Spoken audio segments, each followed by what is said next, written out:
Security Council to discuss the latest developments there, as Putin's decision to invade Ukraine puts the world on high alert. Lawmakers in Congress are weighing in on what extent the U.S. should get involved and how much assistance should be offered. Joining us right now is Congressman Bill Johnson from Ohio. First of all, a good morning to you. And second of all, what are your thoughts on this act of war? Well, good morning, Adrienne. And, you know, it's a sad day for the world. I mean, we've seen yet another tyrant taking action against a freedom-loving people, against Western values, and unlike we've seen since World War II. So it is a sad day. But you know, today is not a day we can think about what could have been, should have been, would have been. Today, Americans and our freedom-loving allies must stick together if we're going to minimize the damage that is being done here. Because in the early stages of a conflict like this, it's the most dangerous phase. It's the fog and friction of war, and a miscalculation can escalate it in a direction and to a magnitude that no one is expecting. So we've got to be very, very careful, but we can't just sit by and do nothing either. You know, you're on the House Committee for Energy and Commerce. Oil prices already above $100 a barrel.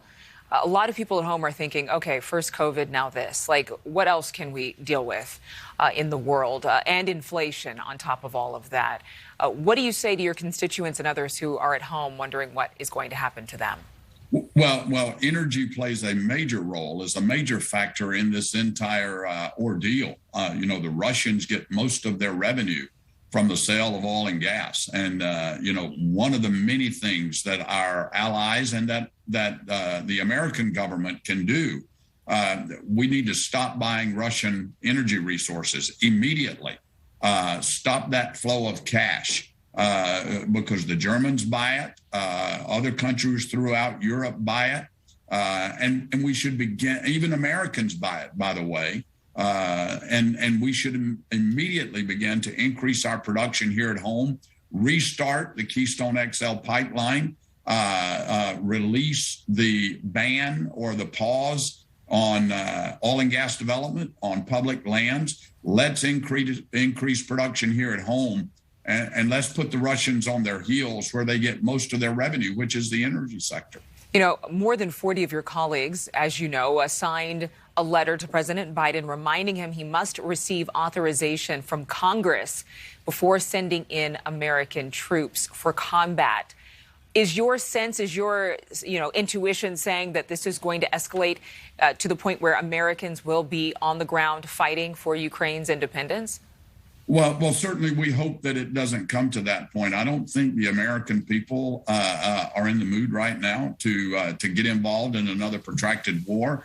And again, what should have been, could have been, would have been, we can't think about that. But diplomacy has failed. And there are few options that we have right now. I mean, the Ukraine is not a NATO member nation.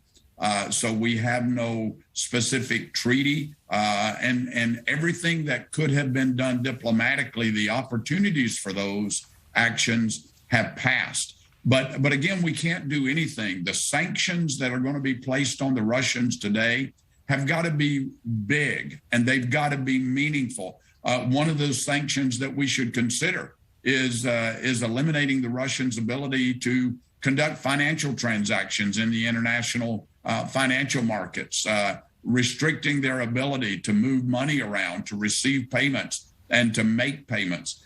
Those are some of the things that have to be done. But we're a long way away yet from having to consider putting American troops on the ground. And I think what could lead to that, obviously, is that the Russians expand this operation to attack any of our NATO members or other nations throughout Europe that we have a treaty with.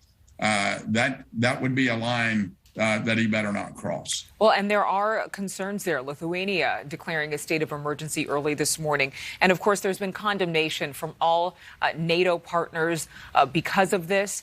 But is there concern from lawmakers that this could actually become a war not just on Ukraine, but a cyber war. Is Putin hiding his cards, perhaps wanting to launch some type of attack on other countries to try to prove that sanctions don't mean anything to him?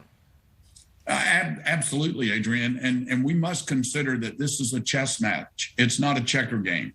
Whatever we do, Putin is going to do something else. And we've got to think 5, 7, 9, 11 moves down the chessboard before we do anything. But you can better believe the Russians have done it before. They've been building up to escalating their cyber capabilities. So I think we can anticipate that. So we've got to be very, very careful whatever actions that are taken. But you've also got to consider that with diplomacy having failed, the rest of the world is watching. The Chinese are watching in the Pacific. What's going to happen there? The Obama administration eliminated our ability to engage in a two-front conflict. Can you imagine where we would be today if trouble breaks out in the Pacific? I mean, if I'm China, I'm looking at a weak America right now where diplomacy has failed, and I'm considering my options on Taiwan.